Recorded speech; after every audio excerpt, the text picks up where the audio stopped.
Listen up, gold bugs, because very quietly it has been the summer of love for gold. In fact, since hitting its lows back in June, gold has rallied almost 13% in about 2 months. And according to our next guest, it's only going to get better. So let's start talking numbers with Dr. Ron Paul. He's a former US representative and a highly respected voice on the economy. So we welcome him to our show. Great to have you, sir.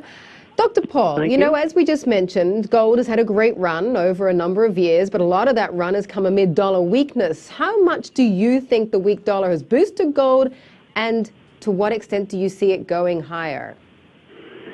Well, I think eventually gold is going to be a lot higher. Depends on when they turn off the money machine. But the market hasn't discounted the amount of money that's been created, since the crisis of 2008. Sure, the gold has been going up for the past 12 years, except for this year, it hasn't gone up. But it's been going up because of this incessant printing of money and creating of credit and all the problems that they create.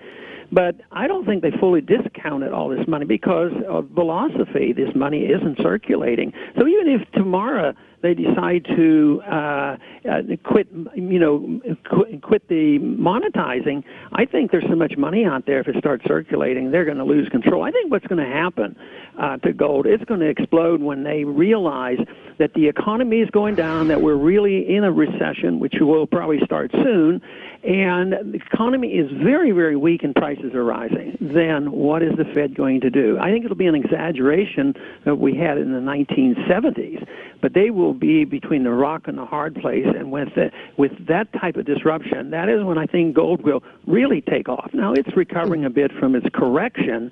I think that will continue, but I'm not in the business of saying I know next year what it's going to be or next month or whatever, but it has to go up because the dollar has to go down. They've been doing it systematically, steadily for 100 years, and they took a dollar and eliminated 98% of its purchasing power, and they're doing that more rapidly than ever, but it just hasn't been fully discounted. When it is, gold is going to be much, much higher. Mind you, you're very bearish on the economy, and not everybody shares that view, right? So with all due respect, and obviously in the last couple of years, gold has increasingly become a retail product. So does it concern you that retail investors have been burned by the latest sell-off and potentially could get burned again?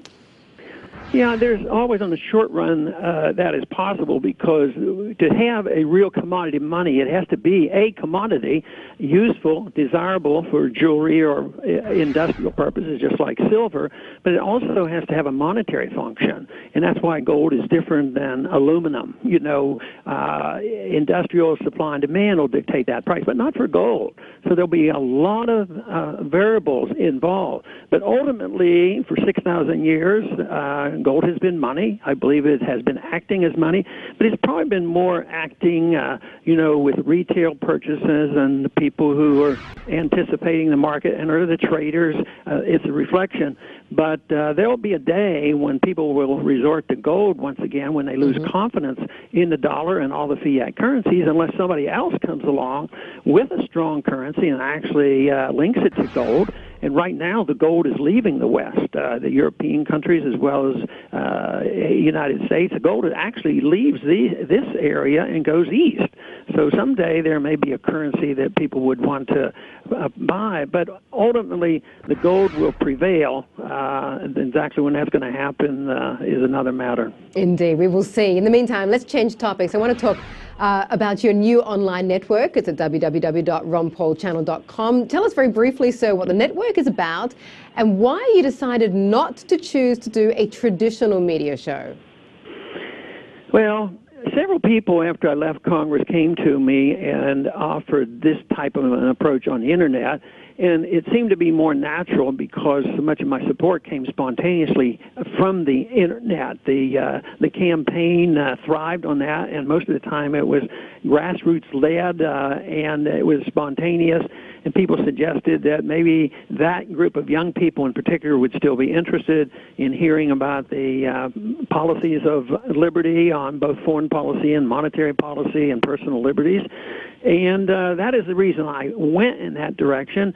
And the other thing, I feel comfortable with it because when you're on the regular television, you have time restraints, you have advertisers restraints, and the internet's a little bit more relaxing. You know, you don't have to worry about the clock quite as much. You don't have to worry about going out and getting your advertisers. So it's interactive. We can interact with the subscribers, you know, taking questions and doing interviews. So it just seemed to fit what I was up to. And my main goal is, of course, to continue to talk about the purpose of why a free society is most important. And certainly people, I'm sure, are enjoying the interaction. It's all about the interaction these days, isn't it? The viewer expects it. Dr. Ron Paul, great to have you on the show. And guys, viewers, be sure to check out the Ron Paul channel at www.ronpaulchannel.com. And that does it for us today. Thanks very much for watching, everybody. I'm Mandy Drury.